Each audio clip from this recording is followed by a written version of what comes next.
Hi అండి. అక్షయ తృతీయ రోజు ఇంట్లో పూజ ఈ విధంగా చేసుకోవాలండి. దేవుడికి ఏమేం పెట్టాలి, అలాగే బయట ఏమి కొని ఇంటికి తెచ్చుకోవాలి, అలాగే ఏమేం కొనకూడదు అనేసి ఈ వీడియోలో అయితే నేను ఎక్స్ప్లెయిన్ చేస్తాను. చాలామంది అక్షయ తృతీయ రోజు గోల్డ్ కొనాలి అనుకుంటూ ఉంటారండి. గోల్డ్ కొనాలి ఖచ్చితంగా. ఆ రోజు గోల్డ్ ఖచ్చితంగా కొనాలి అని ఏం లేదండి. ముందుగా అయితే వీడియో మొత్తం చూడండి, మీకు అర్థమవుతుంది. ఈ అక్షయ తృతీయ రోజు అమ్మవారికి ఇంట్లో పాయసం కానీ లేకుంటే ఇలా పరమాన్నం కానీ నైవేద్యంగా సమర్పించుకోవాలి. అమ్మవారికి పూజ చేసేటప్పుడు ఇలా ఒక ప్లేట్ తీసుకొని ఆ ప్లేట్ ఇత్తడిదైతే బాగుంటుందండి, స్టీల్ అయినా పర్వాలేదు. ఇలా ఒక గ్లాస్ తీసుకొని ఆ గ్లాస్లో కొద్దిగా పసుపు కుంకుమ వేసుకోవాలి.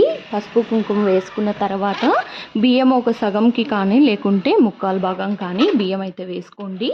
అందులోకి ఇలా వేసుకున్న బియ్యము పూజ తర్వాత మనము ఏదైనా స్వీట్లో కానీ లేకుంటే మనం తినే అన్నమైనా చేసుకోవచ్చు అనమాట. ఇప్పుడు ఇందులోకే కొన్ని కాయిన్స్ వేసుకోండి. మీ దగ్గర కాయిన్స్ ఎక్కువగా ఉన్నట్లయితే బియ్యం కొంచెం తగ్గించి కాయిన్స్ ఎక్కువగా వేసుకోండి. ఈ కాయిన్స్ ఎందుకు పెడుతున్నామంటే అమ్మవారి కోసము, లక్ష్మీదేవి కదా, సో అందుకని ఇలా ఒక కాయిన్కి పసుపు కుంకుమ పెట్టుకుని దేవుడి దగ్గర పెట్టేసేయండి. ఇప్పుడు ఇక్కడ పరమాన్నం అయితే రెడీ అయిపోయింది. ఈ నైవేద్యం కూడా తీసుకెళ్ళి దేవుడి దగ్గర పెట్టేసేయాలి. ఇక్కడ నేను అక్కడ కాయిన్స్ అయితే తక్కువగా వేసుకున్నానని చెప్పి మళ్ళీ వేరొక దాంట్లో కాయిన్స్ వేసుకొని దేవుడి దగ్గర అయితే పెట్టుకున్నానండి. సో ఫైనల్గా అమ్మవారికి అయితే ఇలా పూజ చేసుకొని నైవేద్యం పెట్టేసి చక్కగా పూజ చేసుకోవాలండి. ఇంతే కాదు, ఈ అక్షయ తృతీయ రోజు మనము బంగారే కొనాలి అని ఏం లేదండి. బంగారు కొనాలనుకుంటే బంగారు కొనుక్కోవచ్చు. ఇన్ కేస్ బంగారు కొనలేకున్నప్పుడు ఇలా పత్తి కానీ ఉప్పు కానీ అలాగే పటిక బెల్లమైన అలాగే అమ్మవారికి ఎంతో ఇష్టమైన గవ్వలు కానీ తీసుకొచ్చుకొని ఇంట్లో పెట్టుకుంటే చాలా మంచిది. ఇంకా అమ్మవారికి ఎంతో ఇష్టమైన గోమతి చక్రాలు కూడా పూజ గదిలో పెట్టుకొని పూజ చేసుకోవాలి.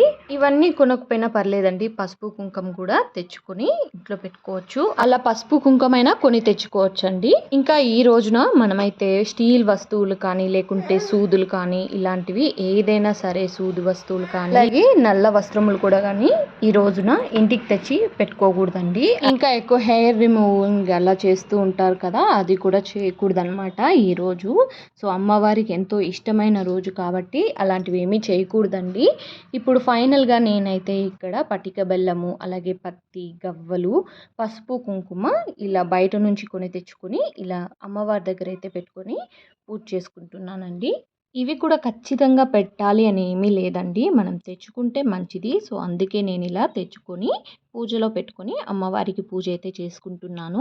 గోల్డ్ కొనాలి అనుకుంటే గోల్డ్ అయినా కొనొచ్చు, అలాగే సిల్వర్ కూడా కొనొచ్చండి.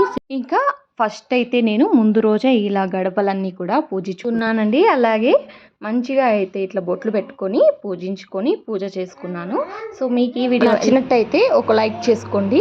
ఫైనల్గా నవధాన్యాలతో కూడా పూజ చేసుకోవాలండి. అమ్మవారికి ఎంతో ఇష్టమైన నవధాన్యాలు కూడా పూజలో పెట్టి పూజ చేసుకోవాలి. అది నేను ఇక్కడ మిస్ చేసేసాను. And thank you so much for watching this video.